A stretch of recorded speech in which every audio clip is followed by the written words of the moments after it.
Hi, I'm Steve Clemons, and I have a question. The U.S. and Israel have declared war on Iran, but where does it go from here? Let's get to the bottom line.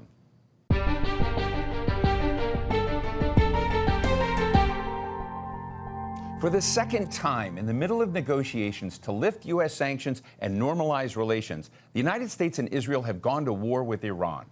Last time, President Donald Trump said Iran's nuclear weapons program had been obliterated. This time, the goals are deeper and wider, ending Iran's ability to produce or launch long-range missiles, destroying its navy, and basically degrading the country as a regional power. Iran's supreme leader, Ayatollah Ali Khamenei, was assassinated, along with many of the country's top military officials. In the first hours of the war, an elementary girls' school was bombed too, killing 165 people, mostly children between the ages of 7 and 12. Iran's retaliation has targeted Israel and U.S. allies in the neighboring Arab states and effectively blocked their ability to ship oil abroad. Trump says the war with Iran might be over within weeks. But will it? And what will the fallout be inside Iran and throughout the region? Today, we're speaking with Vali Nasr, professor of international affairs and Middle East studies at the Johns Hopkins University, and he's author of Iran's Grand Strategy, A Political History. Vali, thanks for joining me here on set in this very tense, complicated time. Look, the first action by the chairman of the Board of Peace, Donald Trump, is to go to war, and a war of choice that the United States and Israel have taken against Iran. What are your first thoughts when this happened? Well, the expectation was that the war was going to happen. It was very clear that he was not serious about diplomacy with Iran.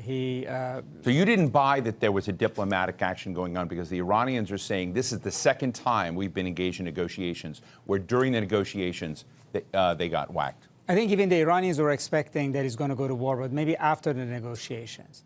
But I think, it was very clear that he had no agenda for the negotiations. He was asking for maximal things. He was sending his two envoys there for a 2-hour meeting, unprepared, with no details, no real offers. And then from that, they were going to go have another meeting on Russia, Ukraine. And then, one day he wanted to intervene in Iran militarily in order to support the protesters, to help regime change. Then the next day, he had to have a nuclear deal immediately, otherwise he was going to go to war. And whereas he had already declared in June of 2025, after the 12-day war, that Iran's nuclear program was obliterated, and he wasn't interested in talking about it. So I think it was very clear that he was moving in the direction of war, that he was talking about diplomacy. And then, to me, it was very clear when the Omani foreign minister came to Washington, given how quiet the Omanis are, that this was an act of desperation. This was a last act for him to salvage the situation and avoid war. And only the vice president saw him. And the president immediately afterward in Texas said, well, I'm not happy with the Iranians. They haven't said the magic words, which is we don't want the nuclear weapons, which is actually the only magic words that Iran has said consistently for 20 years. So whether you believe them or not, they nevertheless had said it. So it was very clear that we're heading to war. And ultimately, we learned that actually the planning for the war had been done much earlier between Israel and the United States. And diplomacy was just performative. I'd like to play a clip for you from Secretary of State and National Security Advisor Marco Rubio. Fairly fascinating. Let's listen.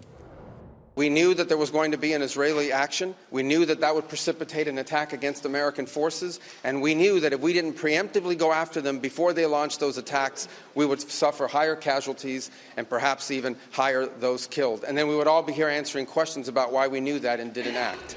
If that's his recollection, it's a remarkable statement, because what he's saying is America's hand was forced, that Israel was, in a sense, setting things in motion to force a strategic action by the United States. I don't see any other definition of, that might be understood from what Secretary of State Rubio said, but what's your take on this? I mean, it is a baffling statement, because it's not like Israel can go to war without the United States approving it. And secondly, we're talking about Iran posing an imminent, dangerous threat to the United States.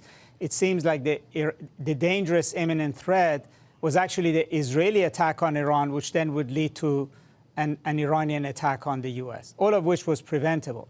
to me, it means it really is saying that they really haven't thought through what they would tell the American people and the world about the reasons to go to war, and they're making it up as they're going along. So the president's explanation for why he went to war is different from Secretary Rubio's, and it's different from even within the president's own words. It keeps changing, which suggests that President Trump made a decision. He wants to go to war. And ultimately, everybody else, including Secretary Rubio, is now has to provide an explanation after the fact as to why the United States has gone into the largest war since 2003 invasion of Iraq, with so much risk, with so much economic cost, and without even consulting the policy process, the Congress, international organizations, or even making a case to the American people during the State of the Union about what is so dangerous about Iran that necessitates a war at this particular moment.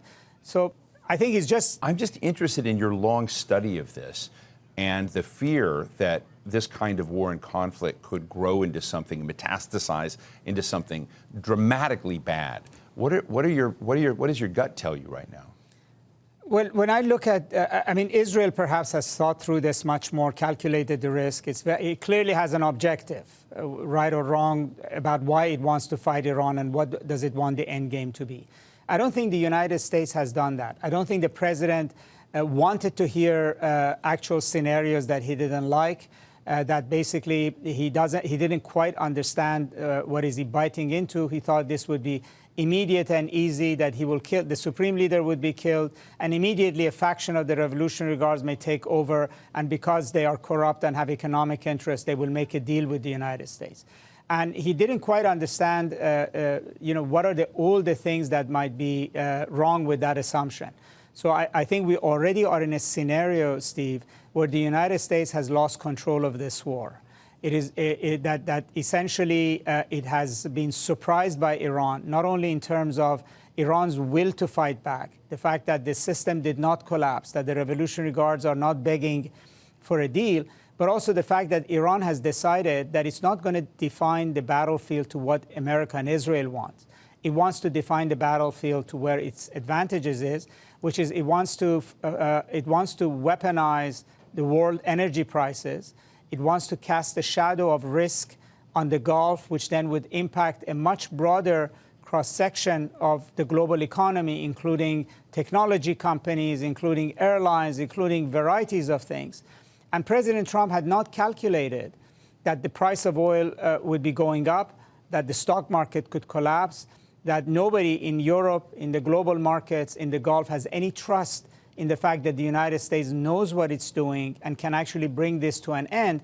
And Iran has perfect capability to actually create a much longer mayhem. And yes, the United States, the Secretary of Defense, the President can keep warning that the bigger waves are coming, the most massive attack is coming. But that does not tell us how would you prevent Iran from damaging the global economy, bringing back inflation in a major way. So in a way, the Iranians have already outsmarted and outflanked the United States, even though they are the underdog and the weaker party here.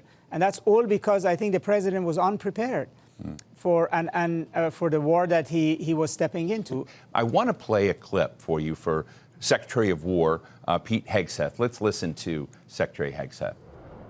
To the media outlets and political left screaming endless wars, stop. This is not Iraq. This is not endless.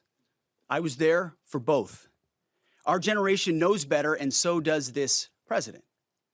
He called the last 20 years of nation-building wars dumb, and he's right. This is the opposite.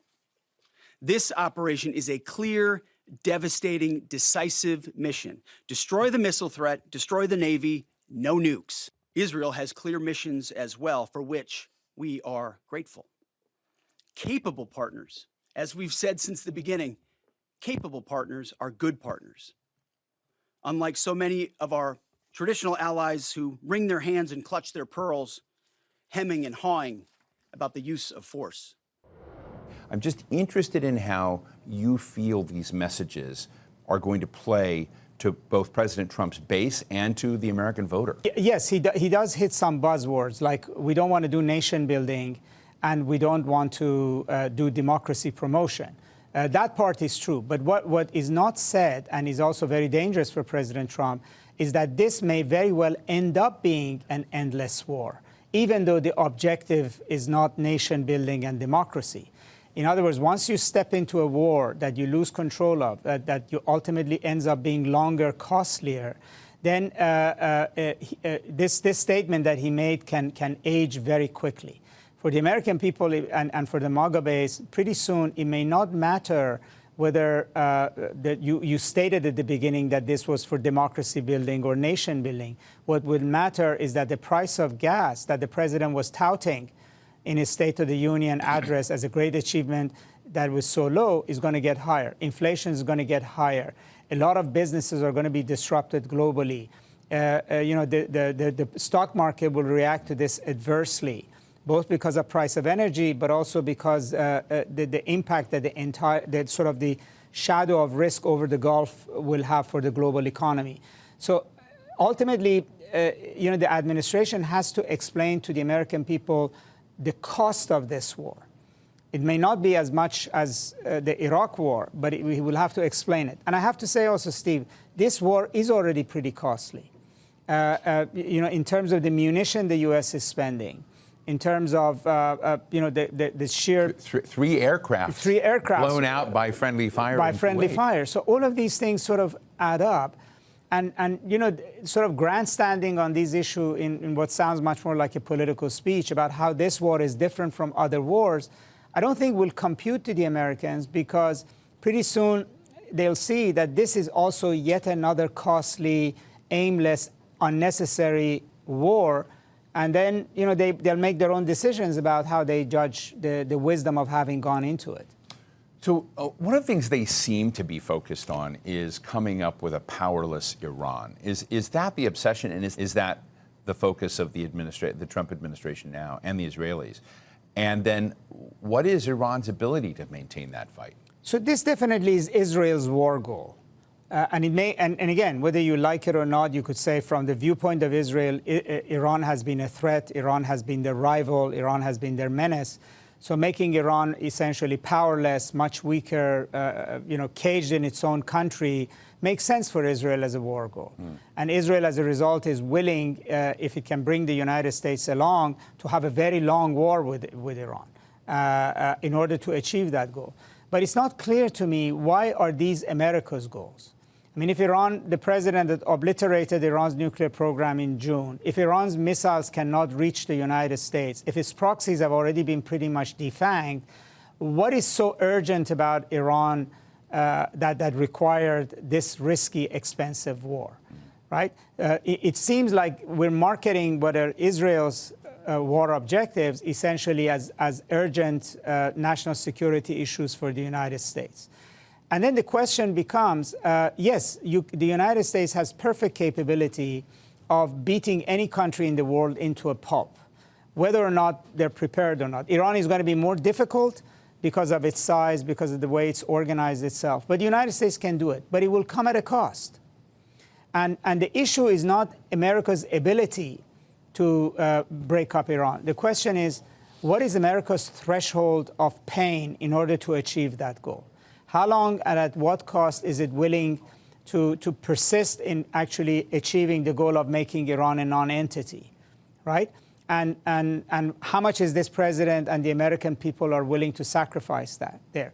That's the question that's not answered. And I think the Iranians and others understand that that's actually the Achilles heel of this whole exercise. Because if the administration went into this war without thinking it through, without explaining it to the American people, without getting congressional backing, without creating a national consensus around this war, and on the assumption that this would be a quick in and quick out and a quick victory, then it's politically vulnerable to when it has to explain that to achieve our goals, we have to have this many dead people and this much money spent. Is China's brand now in trouble now because it's not stood up for an ally that's been involved with it? Does Iran have any friends in the world? Well, Iran is alone in this, and it was alone in June. China and Russia will help Iran in many quiet, behind-the-scenes way. But at the same time, it is not like India-Pakistan fight where the Chinese can clearly take the side of Pakistan. They also have very deep equities in the Gulf, and they have a very sensitive relationship with the U.S. as well. And China actually does not want to say or do anything that will anger UAE or Saudi Arabia either. Same with Russia. But I think the Chinese and the Russians are thinking that why get involved? Why not stand back and let America, boil in its own stew, right? In other words, why give America an out here by making it about us? But I think at the same time, what is very clear is that they're not doing anything to restrain Iran's attack on the Gulf.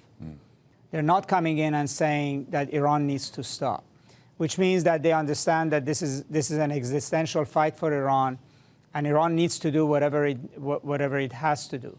But ultimately, it's Iran's war, and it's America's war, and it's Israel's war, and the Europeans and everybody's impacted. The global economy will be impacted when Iran hits LNG in Qatar. It's going to impact gas prices and gas supply in Europe. And nobody's going to come and support Iran openly because of the status that Iran has internationally. But I think attitudes are going to change as this war becomes more and more complicated. And if it looks like that the United States cannot control it, cannot show the world how does this end, do you know what you're doing? And how much more cost is involved before you bring this to closure. And I think increasingly as we go forward, you're going to see more and more Europeans, and particularly the Arabs, are going to step in to try to see how they can end this war. I want to show you a line from Israeli Prime Minister Netanyahu, which is very interesting. It kind of gets into the question of what Israeli ambitions are. Let's read. It says, the intention is to create an axis of nations against the radical axes, both the radical Shia axis and the emerging radical Sunni axis. This radical Sunni axis, this is new language for me. Mm-hmm. You've written about the rise of the Shia. Now what do you think Israeli Prime Minister Netanyahu is talking about? Well, this quote made major indigestion across the Middle East.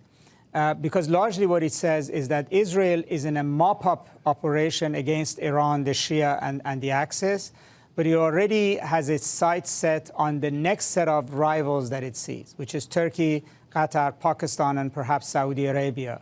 And these are the Sunnis. And therefore, Israel is not done. Israel has come out of the Gaza war as triumphant, as seeing itself as a military superpower. And it wants basically to shape the Middle East in the way that it wants, and it doesn't want any rivals. Obviously, the obvious first rival was the axis of resistance, and Iran is trying to dispense with that. And after that comes the other ones who could be potentially stepping into the breach, Turkey, Saudi Arabia, Pakistan, Qatar. And he doesn't want to give them any quarter to do that.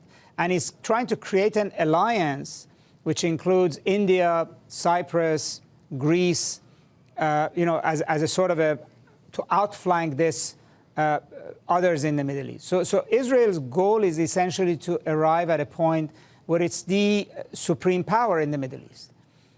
It will dictate what happens in Lebanon, in Syria, in the Gulf, in Iran, and I think the United States has to begin to think, what does this mean? It's very easy to justify we're going to war with Iran. I was going to ask you if it's cloaked in an American flag and it's moving these tricky. machinations, right? If it's moving these machinations in the region with countries like Turkey, you said Qatar, others, and that is now Israel's next horizon, next ambition. It begins to sound very much like a world war. Well, I mean, former Prime Minister of Israel, Naftali Bennett, said Turkey is the new Iran. So it's, in fact, even a sharper language than that of Prime Minister Netanyahu. When you hear Secretary Rubio say that the reason we went to war with Iran is because Israel wanted to go to war with Iran, so we actually basically followed its lead, that actually makes the region very nervous. Because if Israel decides now that it wants to pick a fight with Pakistan, or pick a fight with Turkey, or pick a fight with Saudi Arabia, that the United States actually is going to follow Israel's lead. The U.S. has no theory of what the sort of a Middle East that it wants beyond fluffy language above, right? Whereas Israel does. Israel has a very clear idea of the kind of Middle East that it wants to see. It's not a Middle East based on negotiated settlements and political deals on Palestinians, on Lebanon, on Syria. It basically wants to dominate the Middle East. And therefore, the United States and sees the United States essentially as its main vehicle for achieving that goal. We're seeing it play out in Iran. But then the question is, okay, let's assume Iran falls. And we're not confronting an Iran problem a year from now. So what is America's strategy in dealing with what comes afterwards? Because Israel clearly sees this as the next frontier is confronting these Sunni radicals. It raises the question of what Trump would be satisfied with in Iran. Is there a Delcy Rodriguez? Is there a number two that just may, in fact, keep the regime in place as it was? Well, the regime will stay in place as it is because it really doesn't have an alternative. The only alternative to this regime at this moment is total chaos, a Libya scenario. I mean, there's not really another regime there. But Iran doesn't want to play that role. I mean, they killed the supreme leader. They're not coming to the table to negotiate with Trump. They actually want to play it a different way. They want to exact costs from America on the battlefield so that this will not be a clear victory for Trump.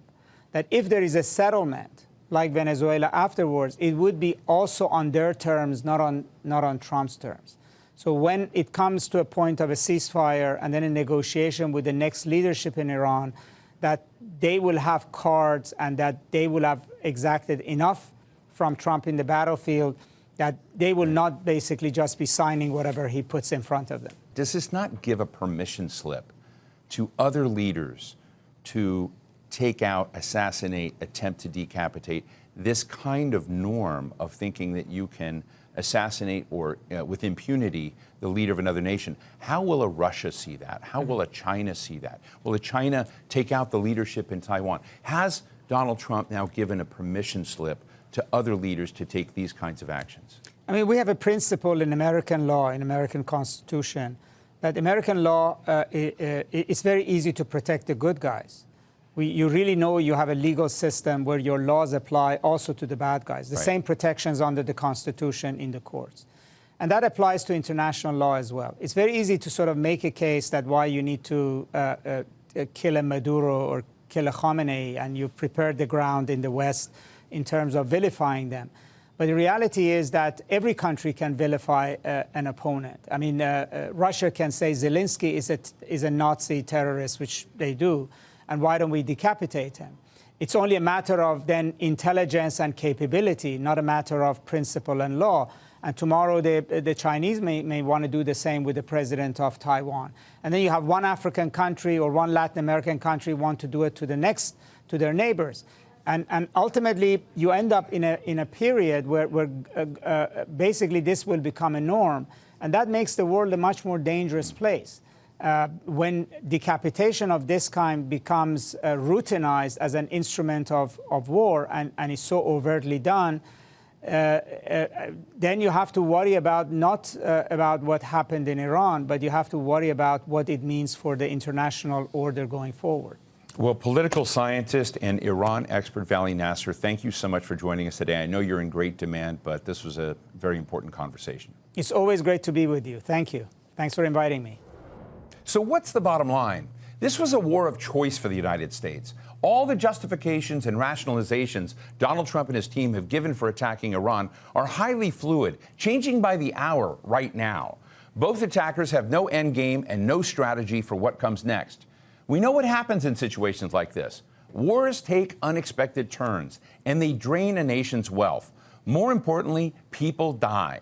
President Trump's political base, much of it anyway, is confused right now, to say the least. They thought they were getting a president who didn't want to get involved in other people's business. America first, right? The actions by Israel and the United States in the name of freedom and stability may well unleash years of trauma and instability. Right now, from my perspective, looking at what the dogs of war have unleashed, just about everything looks like it will get worse. no happy endings to this story. And that's the bottom line.